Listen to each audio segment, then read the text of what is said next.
Welcome to another episode of Gout Gourmet, the show where we dive deep into the world of gout management. We cut through the noise to bring you the most flavorful, practical, and, well, science-backed strategies for living well. For anyone who has personally experienced that sharp, often debilitating pain of a gout flare, you know just how life-altering it can be, sometimes making even simple movements incredibly challenging. Oh, absolutely. It's a condition that affects millions, bringing with it not just physical discomfort, but often, a lot of misinformation and frustration. Mm-hmm. That's right. Gout, in its acute phases, can be excruciating. Mm-hmm. It frequently leads to severe mobility issues that profoundly impact daily life, making even basic tasks feel like an uphill battle. Yeah, I can only imagine. And for those caring for loved ones with gout, navigating that maze of dietary advice, lifestyle adjustments, treatment options, it can feel overwhelmingly complex. You're left wondering if you're truly doing the best thing for them. So our mission today is really to bring clarity, empathy, and most importantly, truly actionable insights. We're here to offer practical solutions that genuinely make a difference. And, proving that managing this condition doesn't mean sacrificing the joy of delicious food or feeling overwhelmed by a long list of restrictions. Absolutely. Today, you're going to tackle some common myths, those ones that have stubbornly persisted for far too long, especially around what you can and can't eat. We'll explore some surprising new research that's reshaping our understanding of gout, and then we'll share practical science-backed strategies that go far beyond just simple dietary restriction. Yeah. For anyone who's ever thought a gout-friendly diet had to be bland, boring, or, devoid of flavor, Yeah. prepare to be genuinely surprised. Definitely. We're here to show you that managing gout can, and absolutely should, align with enjoying delicious, nourishing food. That it doesn't have to mean sacrificing flavor or joy at the dinner table. That's the goal. Our goal is to empower you with knowledge that directly translates into a better quality of life, allowing you to regain control and, well, truly savor your meals. Okay, let's unpack this. For decades, chicken breast has been hailed as the undisputed go-to lean protein, often presented as the ultimate safe choice, a kind of nutritional free pass, especially for those managing conditions like gout. Right. It's almost that knee-jerk recommendation you hear. Exactly. From well-meaning friends, family, or even some older dietary guides. But what if this long-held belief isn't entirely accurate? Is our perception of chicken breast as a low-purine food actually backed by the hard numbers, or have we been operating under, well, a pervasive misconception? It's definitely a widespread and deeply ingrained assumption, almost a piece of conventional dietary wisdom passed down. Mm-hmm. However, the truth, as it often is a bit more nuanced than that simple black and white recommendation suggests. When we look at the actual purine content of skinless chicken breast, the numbers tell a story that might genuinely surprise many of you. Specifically, skinless chicken breast sits squarely in the moderate purine category. Moderate, not low. Not low. We're talking about approximately 131 milligrams of uric acid per 100 grams of cooked skinless chicken breast. Wow, okay. And this is a crucial distinction because many people mistakenly believe it's a low purine food, which by definition would typically contain under 100 milligrams per 100 grams. Right, under 100. So while it's undeniably lean and a healthy protein in many contexts, its purine content isn't as low as often presumed, meaning that relying on it as an unlimited safe food for gout management can actually be counterproductive. Okay, so 131 milligrams per 100 grams. That's the key number for skinless chicken breast. That's the one to remember. Here's where it gets really interesting, where our deep dive starts to challenge some long-held beliefs that could genuinely change how you approach your plate. If we compare skinless chicken breast to other common proteins, the results might genuinely make you do a double take, maybe even a sigh of relief for some of your favorite foods. For instance, lean beef. Often demonized in gout discussions, right? Seen as a definite no-go. Yeah, that's the common wisdom. Well, lean beef typically has less purine than chicken breast, ranging from approximately 110 to 120 milligrams per 100 grams. Less than chicken. Less than chicken breast. Think about that for a moment. Your lean steak, when prepared correctly and in sensible portions, might actually have a lower purine count than your seemingly safer chicken breast. Wow, that really does flip the script. It opens up a whole new world of dietary possibilities, doesn't it? Exactly, and the comparisons don't stop there. It further dismantles that white meat always better myth. Okay, what else? Lean cuts of pork, while a bit higher than lean beef, are still quite manageable. They come in around 145 to 160 milligrams per 100 grams. Okay, so still in that moderate range, comparable to chicken. Pretty comparable, yes. And even salmon, which is frequently cited as a purine-rich food and often advised against for gout sufferers. Right, fish often gets a bad rap. It does. Salmon is around 170 milligrams per 100 grams. Now, yes, that's higher than chicken breast, but it's not astronomically so, especially when you consider salmon's huge nutritional benefits, like its omega-3 fatty acids. Good point. And then there's cod, a whitefish often seen as a lean, healthy option. It comes in even lower than chicken breast at approximately 109 milligrams per 100 grams. Lower than chicken. Okay, so cod is around 109, lean beef 110, 120, chicken breast 131, pork 145, 160, salmon 170. That puts it all in perspective. It really does. This comparison clearly illustrates that the purine content of different meats and fish isn't as straightforward as simple color-based classifications often suggest. It's much more nuanced. What's truly fascinating here, and what we really want you to take away, is that the conventional wisdom we've all heard, that blanket statement that white meat is always better for gout patients, especially compared to red meat, Yeah. it simply isn't accurate when it comes to the specific purine content in lean cuts. Right. It's just not supported by the numbers. Now, this isn't to say red meat is always preferred, or that you should start eating unlimited amounts of any meat. Far from it. Absolutely not. Moderation is still key. Rather, it's to highlight that the notion of chicken as an automatic free pass protein, something you can eat without much thought or portion control, well, it needs a serious reevaluation based on the actual numbers. Time to rethink that assumption. The real villain in gout management isn't necessarily the type of meat itself, but often the way it's prepared and, just as importantly, the portion size you consume. Exactly. Preparation and portion. Those are the big ones. This means you have significantly more flexibility and choice in your diet than you might have previously thought once you understand the actual science-backed data.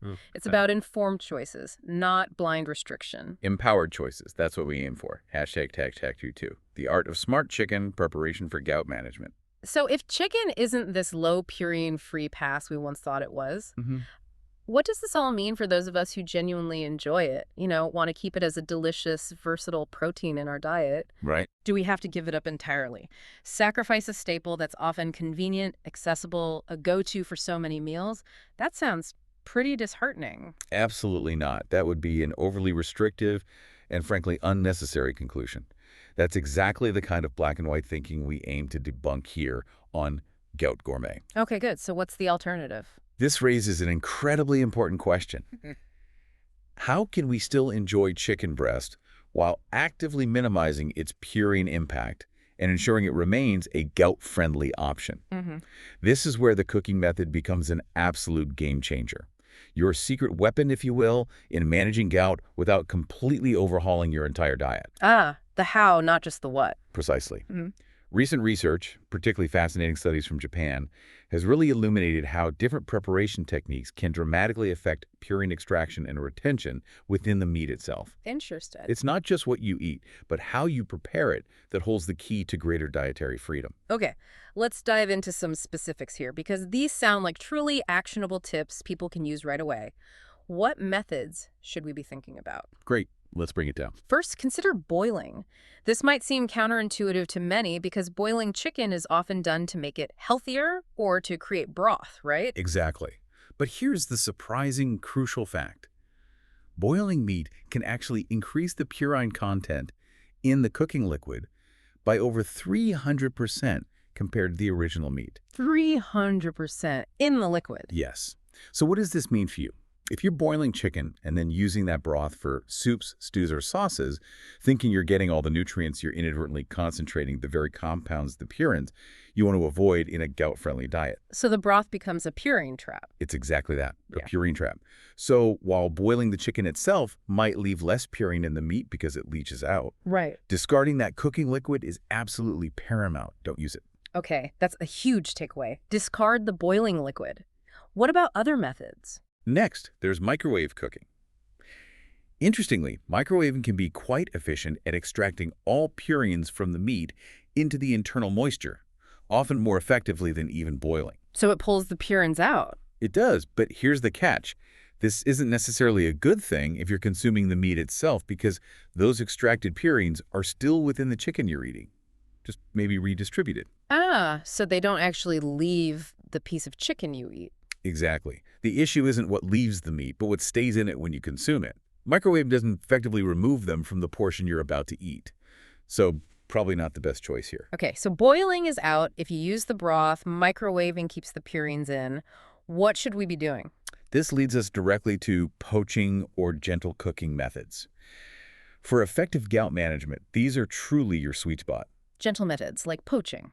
Yes, slow, gentle cooking methods like poaching, steaming, or low-temperature baking. These are superior because they minimize the extraction of purines from the meat itself and into any surrounding liquids. So they keep the purines sort of locked inside the meat tissue. That's a good way to think about it. They're more effectively locked inside the chicken tissue, where they are then less likely to be absorbed efficiently by your body in such high concentrations when you eat the solid meat. It's about a slower, kinder cooking process. Okay, poaching, steaming, low-temp baking. Got it. Any other quick tips? Yes. And here's a truly simple, actionable tip you can do with almost no effort, potentially reducing your purine intake significantly. Pre-rinsing. Pre-rinsing the raw chicken. Exactly. Research shows that rinsing raw chicken breast under cold running water for about 30 seconds before cooking can reduce its purine content by a significant 20–25%. 20 to 25% just from a 30-second rinse. Just from a rinse. Yeah. Think about that. A quick 30-second rinse can cut down nearly a quarter of the purines. Wow. This is a small, easy step, but it has a measurable and meaningful impact on the purine load you're consuming. It gives you a powerful, immediate advantage. That's incredible. So easy too. When we connect these insights to the bigger picture, it empowers you to make genuinely smarter, more precise choices without sacrificing your favorite foods or feeling like your diet has to become monotonous. Right. It's about strategy. It's about being strategic. This isn't about giving up chicken. It's about knowing how to handle it.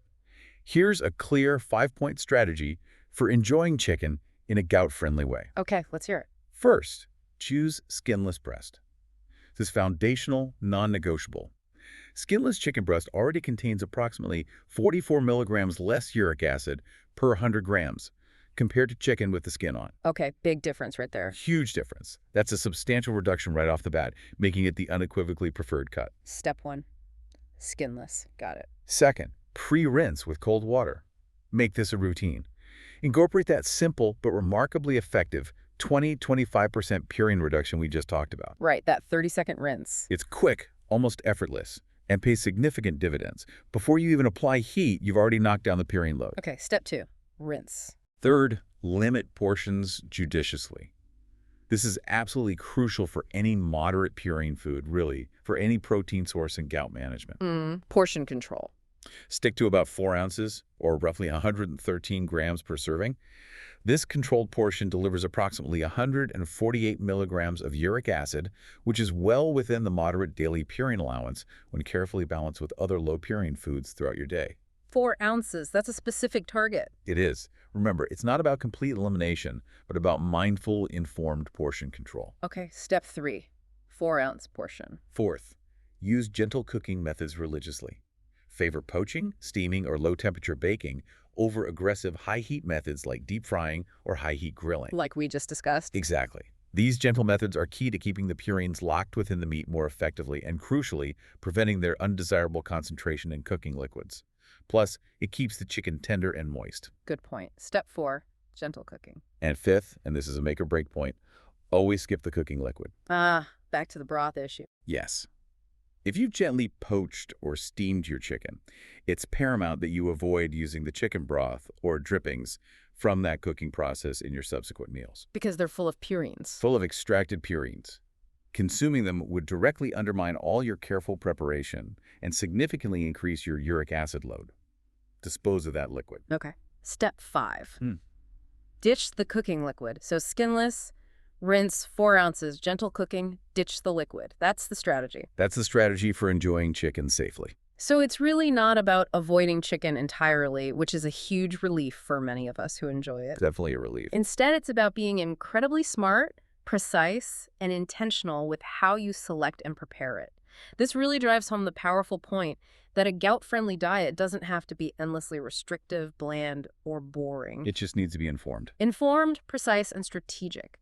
This is about empowering you with the knowledge to make delicious, safe choices that genuinely improve your comfort and quality of life, allowing you to enjoy your meals without fear of a flare. Speaking of delicious and informed, let's bring these smart strategies to life with a fantastic, practical recipe you can try right away. Ooh, I like where this is going. We've crafted a summer-cooling chicken and cucumber salad bowl that's not just incredibly tasty, light, and refreshing, but also scientifically designed to support gout management, especially as temperatures start to rise and dehydration becomes a bigger concern. Perfect for the season. This isn't just a meal, it's truly a therapeutic tool, a proactive step in your gout management kit. This recipe is a perfect example of how you can skillfully combine fantastic flavor with precise nutritional function, creating a meal that tastes good and does good for your body. It's specifically designed to be naturally cooling, which is particularly beneficial in warmer weather when the body might struggle more with inflammation and increased uric acid concentration due to fluid loss. Right, heat can be a trigger. It can, and crucially, this recipe provides safe, carefully portioned protein levels that align perfectly with our purine management strategies.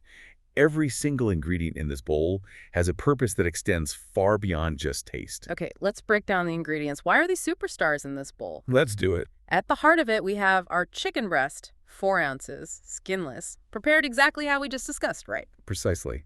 Portion-controlled, pre-rinsed, and gently cooked protein. It provides that necessary high-quality protein without overloading your system with uric acid. That's the foundation. What else? Then we add a generous amount of cucumber. 2 cups. Julian. This is an absolute anti-inflammatory star and a hydration hero. 2 cups? That's a lot of cucumber. It is. And it's an astounding 92% water, making it a powerful natural diuretic that significantly aids in flushing uric acid out of your system through increased urine output. Plus, it adds wonderful crisp texture. Hydration and flushing. Key benefits. What's next? Next up, a vibrant inclusion. Fresh watermelon. 1 cup cubed. Another powerhouse for gout management, particularly in warm weather. Watermelon. Okay. Why watermelon specifically? Watermelon contains a special amino acid called citrulline.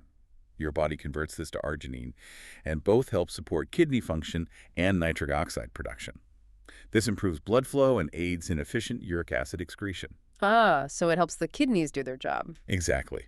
Plus, it has natural cooling properties and adds significant hydration, just like the cucumber. Nice. Cooling and hydrating. Makes sense for summer. Then we're infusing bright, aromatic flavor with fresh mint leaves, 12 cup. Half a cup of mint. That sounds like a lot, but very refreshing. It is.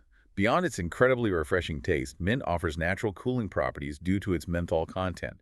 It contributes to the overall therapeutic effect by providing a palpable sense of coolness. Okay, more cooling. I see a theme here. Definitely.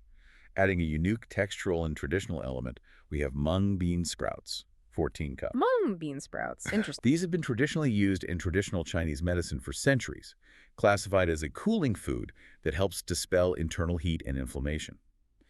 Modern analysis confirms they are also very low in purines. Excellent choice, adds a satisfying crunch.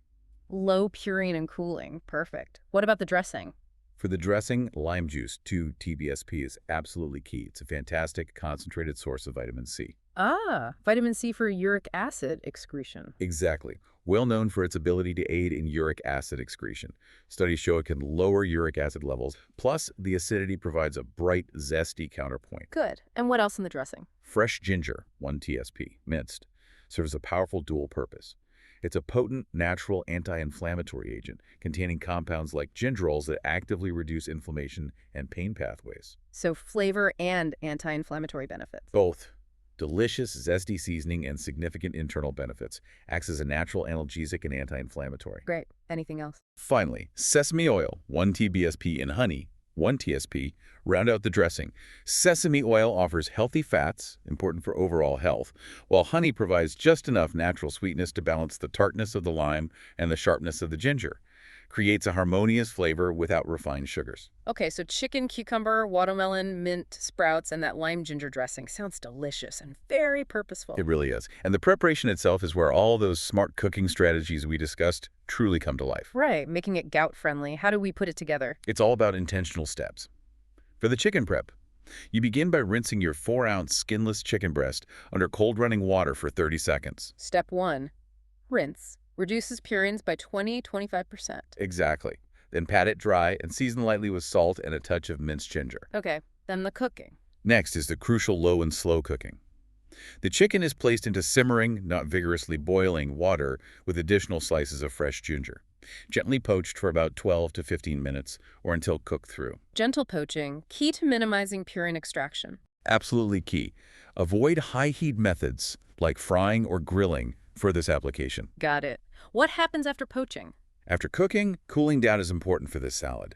Remove the chicken from the poaching liquid and discard that liquid. Right, discard the liquid. Let the chicken cool completely before slicing it thinly.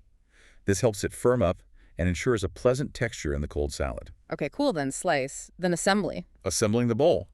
Layer the crisp julienne cucumber, the juicy cubed watermelon, and the crunchy mung bean sprouts in a bowl.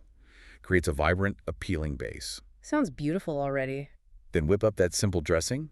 Whisk together the fresh lime juice, sesame oil, honey, and minced ginger. Light, zesty, flavorful. Easy enough. And for the final touch, top your layered bowl with a thinly sliced cooled chicken and a generous scattering of fresh mint leaves. Then drizzle it all with your prepared dressing. Perfect. A therapeutic bowl that looks and sounds amazing. A genuine delight for the senses and a perfect example of Gout Gourmet. So what does this all mean for your gout management? Let's recap the benefits. Well, that 4-ounce portion of chicken, prepared our smart way, delivers approximately 148 milligrams of uric acid. Very manageable. Well, within safe daily limits, especially with all those low purine veggies and fruits. Exactly. And all those incredible cooling ingredients, cucumber, watermelon, mint, ginger, they provide natural anti-inflammatory benefits that directly address the inflammation of gout. More critically, they give a significant boost to hydration, which is absolutely crucial for efficient uric acid excretion, particularly during warmer months. So it fights inflammation and helps flush uric acid? Precisely. This recipe is not just a delicious meal, it's a strategically designed, proactive, and therapeutic tool in your gout management kit. Help you feel better, stay hydrated, and remain flare-free. Love it. Any final tips for this recipe?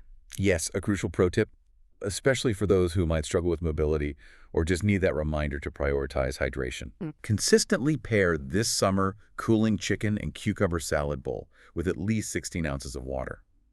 Maybe infuse it with extra cucumber slices or mint leaves. Extra hydration boost. Yes, the extra hydration is paramount for optimal uric acid excretion. Water helps dilute uric acid and facilitates flushing through the kidneys. It's particularly vital during summer heat when dehydration can be a major flare trigger. Right, dehydration is the enemy here. Absolutely. Yeah. Staying consistently and adequately hydrated is one of the simplest yet most powerful defense mechanisms you have. Keep water accessible, make it non-negotiable. It makes a world of difference. It's easy to focus intensely on diet when we talk about managing gout, and, rightly so, it plays such a big role. It really does. But the world of medical science is also constantly evolving, bringing new understanding and exciting new avenues for treatment and prevention that go beyond just what's on your plate. This deep dive wouldn't be complete without looking at some groundbreaking developments that are truly changing how gout is understood and treated. These offer tangible new hope. Indeed, it's a truly exciting time in rheumatology, offering new hope for those struggling with chronic gout and for their caregivers seeking more effective, less burdensome solutions. The landscape is genuinely changing. Okay, let's start with a surprising connection, one that highlights how interconnected our body's systems are. Right. Diabetes drugs and gout prevention. Who knew? Can you imagine your diabetes medication secretly moonlighting as a gout fighter? It's quite remarkable, isn't it? And it represents a fantastic example of a win-win scenario for a significant number of patients who often deal with both conditions. So what's the evidence? A comprehensive meta-analysis, a really powerful type of study combining results from 51 randomized controlled trials, revealed that SGLT2 inhibitors— That's a class of diabetes drugs. yes, a relatively newer class, commonly prescribed for type 2 diabetes— they significantly lower serum uric acid levels compared to placebo. How much lower? The research specifically found that empagliflozin, one of the leading SGLT2 inhibitors, achieved the greatest uric acid reduction, averaging a 45.61 micromoles per liter decrease. That's clinically significant. Wow, so a diabetes drug actively lowers uric acid. How? These drugs work by increasing the excretion of glucose through the kidneys, and it turns out they also promote uric acid excretion through a similar pathway. Truly multifaceted. That's incredible. Does it translate to fewer flares in the real world? It does. What's truly impactful is a separate, real-world UK population study backed this up.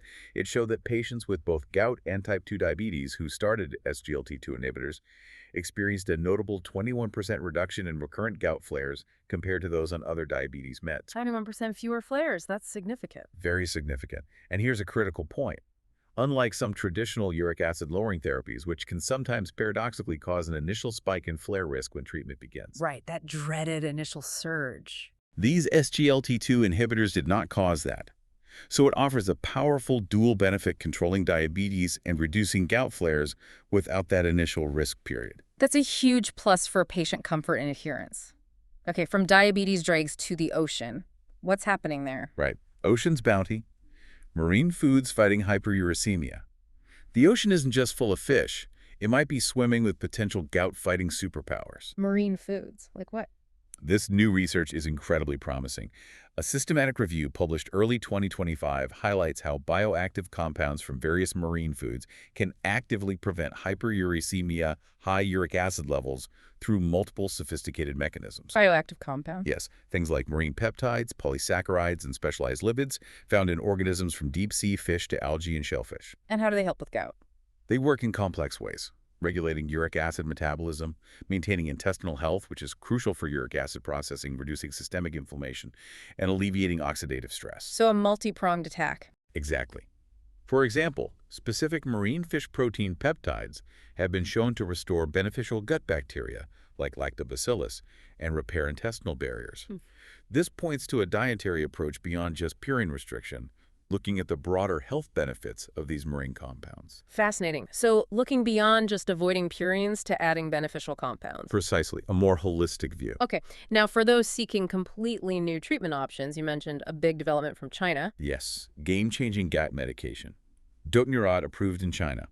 After what many call 10 years of radio silence in new gout medications, this is a real wake-up call. 10 years without a new drug. Wow. So what is Dotinurad? This approval truly marks a significant breakthrough.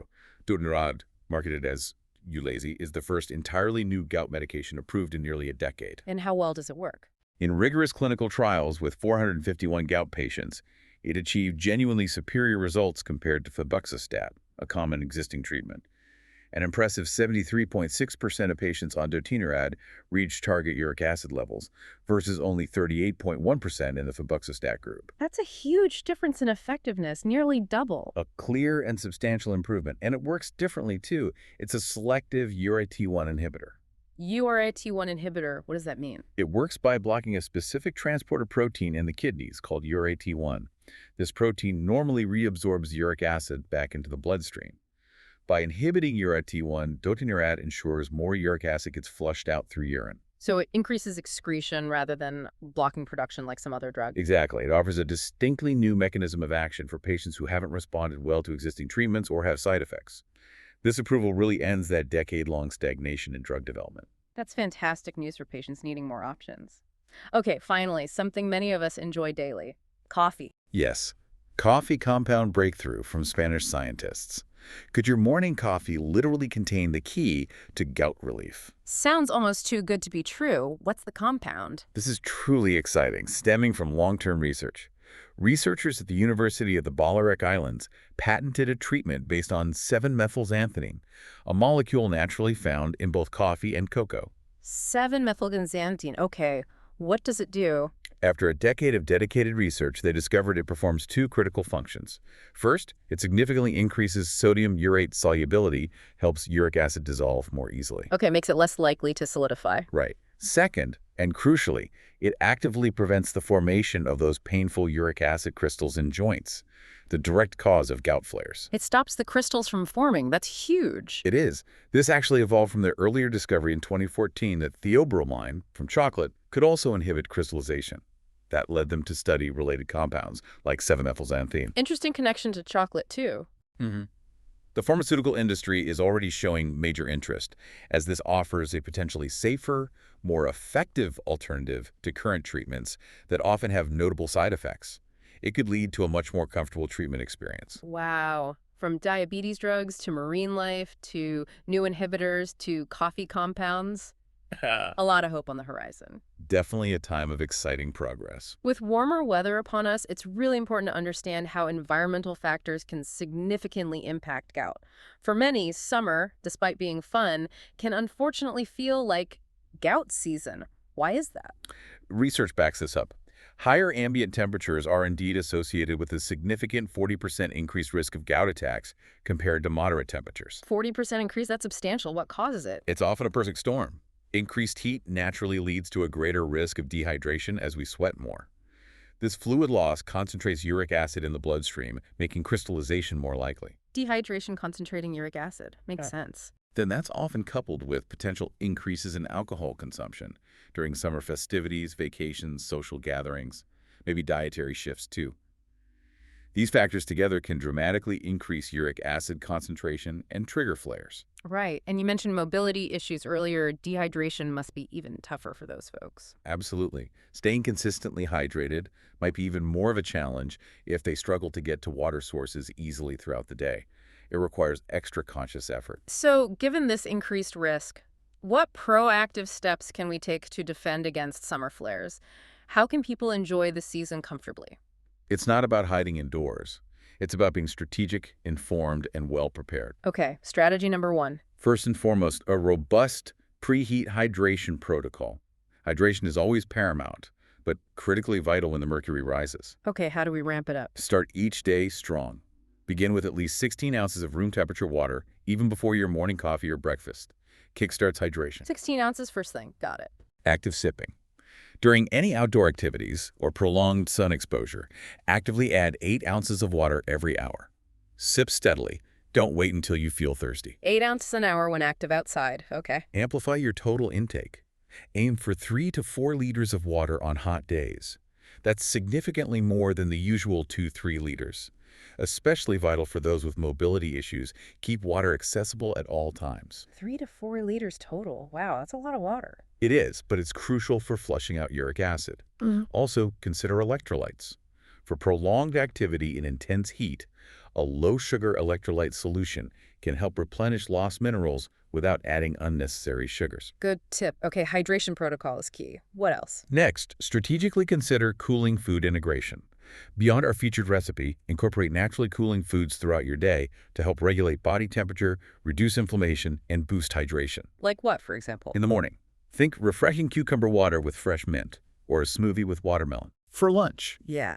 a light watermelon and herb salad, or a large green salad with lots of hydrating veggies. At dinner, our cooling chicken bowl recipe is perfect. Right. Sacks.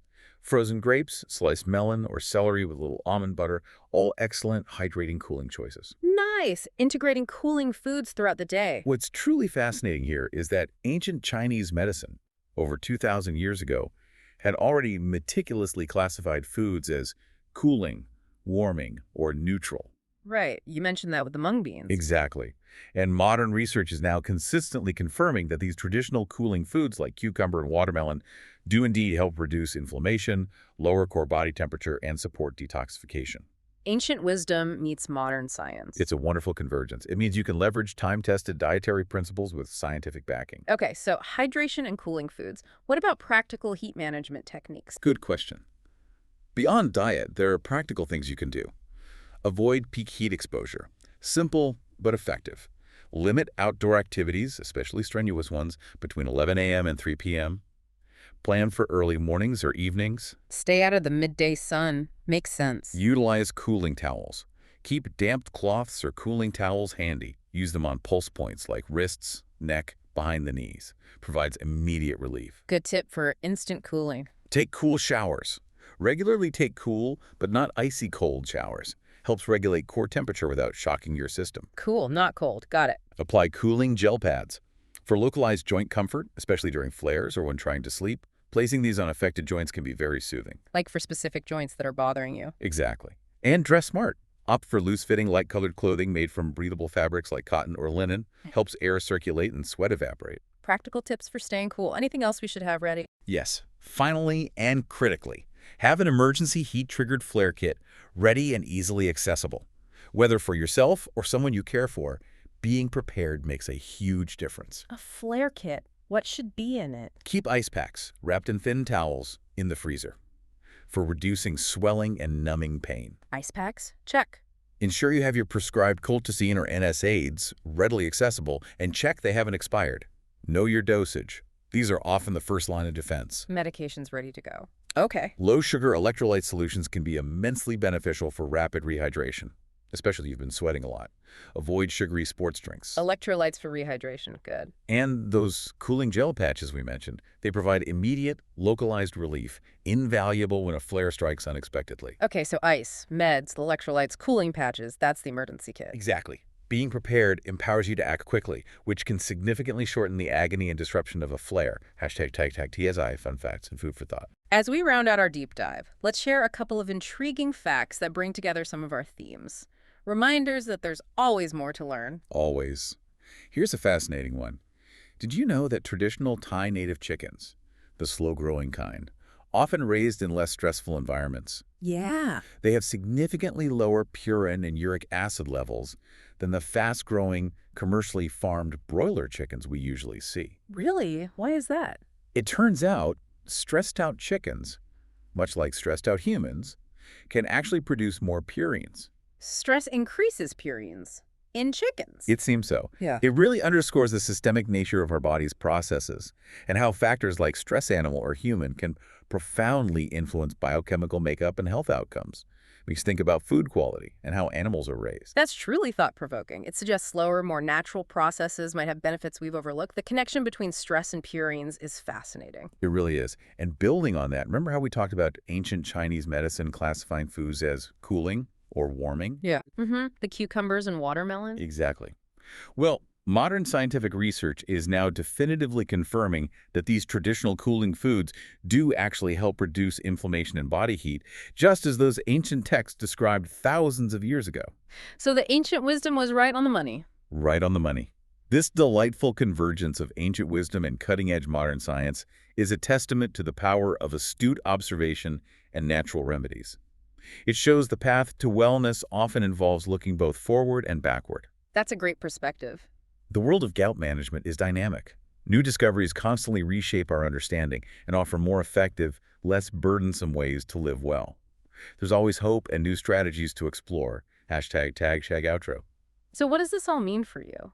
Well, we've cut through those deeply ingrained myths surrounding chicken breast, revealing its true purine profile, and more importantly, showing how proper intentional preparation can be your secret weapon to enjoy it safely. Right, that's smart strategy. We've explored how specific cooking methods can dramatically impact purine content, potentially transforming foods you thought were off limits. And we shared that delicious therapeutic recipe, tasty and beneficial. Beyond the plate, we've shone a light on groundbreaking medical advancements, from unexpected benefits of diabetes drugs to new marine therapies, game-changing medications, even that surprising potential in your morning coffee. Lots of exciting developments. And crucially, we've armed you with practical, proactive strategies for navigating those challenging summer months, keeping you hydrated, cool, and prepared to avoid painful flares. Our unwavering goal is always to equip you, our listener, with clear, actionable knowledge, to empower you with insights that can genuinely improve your daily life and bring greater comfort. We hope this deep dive helps you feel more empowered, more informed, and perhaps a little more hopeful about managing gout. Knowing there are so many avenues for support and proactive self-care, and that innovation continues to bring new possibilities. It's about taking control. One informed choice, one delicious meal, one strategic action at a time. You've been on a deep dive with us here on Gout Gourmet, and we're so glad you joined us for this conversation. If you found this discussion valuable and believe in the power of informed choices, please make sure to subscribe wherever you listen, wherever you get your podcasts. And join us next week for another deep dive into a new and intriguing topic. We'll keep cutting through the noise to get to the heart of what matters for your health and well-being. And always remember, managing gout is a continuous journey of knowledge and empowered choices, leading to a life that can still be rich, flavorful, and full of possibility, free from the constant shadow of pain.